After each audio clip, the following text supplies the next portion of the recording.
こんにちは、ロバットです。どうぞよろしくお願いします。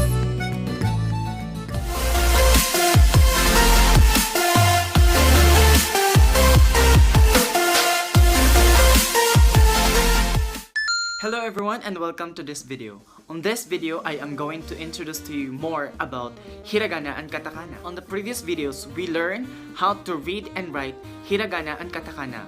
And now, we will learn more what are the other things or what are the other characters that we need to know about the writings and readings of Katakana and Hiragana. The Hiragana and Katakana characters can be modified in many ways. Like for example, by adding dakuten, which I introduced to you on our previous videos. So, K, when added by a dakuten, becomes G. S becomes Z. T becomes D. And H becomes B. Hiragana and Katakana beginning with H, added by a hand dakuten, which I also introduced to you on our previous video, becomes P. H with hand dakuten becomes P. For example, a hiragana with a dakuten. Ka from ka with dakuten becomes ga. Ka, ga. A character with a hand dakuten, for example, ha with a hand dakuten becomes pa. Pa. Ha, pa, pa. So from H becomes P. We'll be introducing to you a small version of the hiragana or katakana for ya, yu, and yo, which may be added to the hiragana ending in I. The hiraganas and katakanas ending in I are ki, shi, chi, ni, mi, ri, and hi. So if we are going to add the small version of ya, yu, and yo on the katakanas ending in I, the pronunciation changes. So let us remember that only hiragana or katakana that ended in I may be added by a small version of ya, yu, and yo. Now let's start from the consonant K. So in the consonant K, the hiragana that ends in I is ki. This reads as ki. Okay. So hiragana ki added by a small version of ya, it sounds or it will be read as kya. Kya. Then if we are going to put a dakuten, it becomes gya. Gya.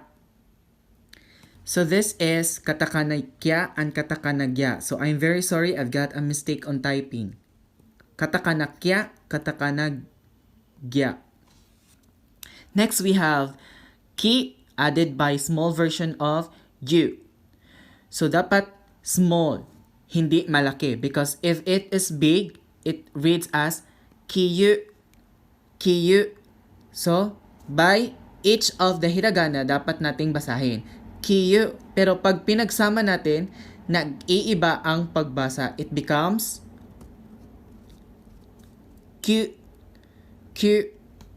So, pag may dakuten,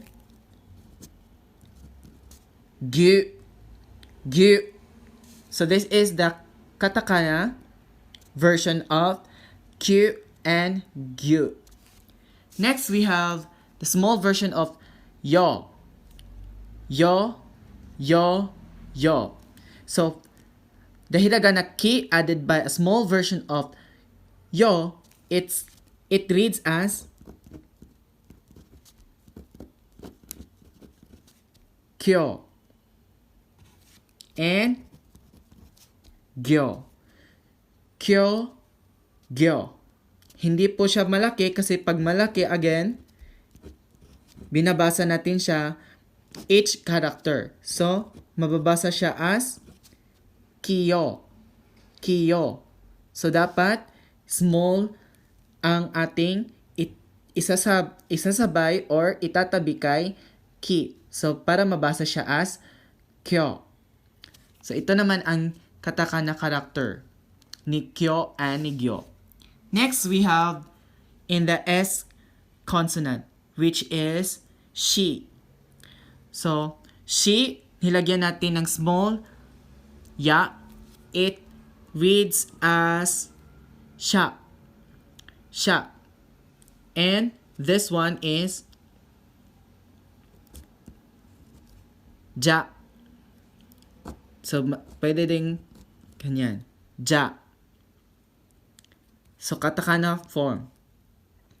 Next is she plus small version of you. It sounds or it reads as shu. Shu. Ito naman ay ju. Ju. The katakana shu and ju. Next we have sho. She plus the small version of yo. It reads as sho and jo. Jo. And the katakana sho and jo. Next we have T consonant. T consonant ending in E is chi. Chi. So, chi added by a small version of ya, it reads as cha. Cha. And the katakana character, cha. Next is chi with a small version of you, sounds or reads as chu. Chu. And the katakana character, chu. Next, we have the chi plus a small version of yo. It sounds or reads as cho. Cho. And its katakana character. Next, we have in the N consonant. N consonant that ends in E is ni. Ni plus a small version of ya. It reads as nya. Nya. So this is the katakana character. Ni added by small version of you. It reads as new. New. So this is the katakana character new. And ni added by a small version of yo. It reads as nyo. Nyo. Nyo. Next is the M consonant. M consonant ended with E is mi. Mi. So mi added by small version of ya, it reads as mya. Mya. Mya. So katakana character of mya. Next is mi added by small version of you. It reads as mu. Mu. Mu. Katakana character mu. Next is mi plus the small version of yo. It reads as myo. Myo. Myo. So this is the katakana character myo. So tatandaan natin that these are small version. Hindi po siya malalaking version. Kasi pag malaki, ang isang ya, yu, and yo, so bawat character ng hiragana or ng katakana is babasahin natin. This is the ri, or in the R consonant that ended in E is ri. Ri. Ri added by small version ya, it reads as ria. Ria. Ria. So ria. So ri added by small version of you, it reads as ryu. ryu, ryu, ryu. Ri plus small version of yo, it reads as ryo, ryo, ryo, ryo, ryo. And the last one is the H consonant ended in E is he. So as you remember, H added by adakoten, that one, and handakoten,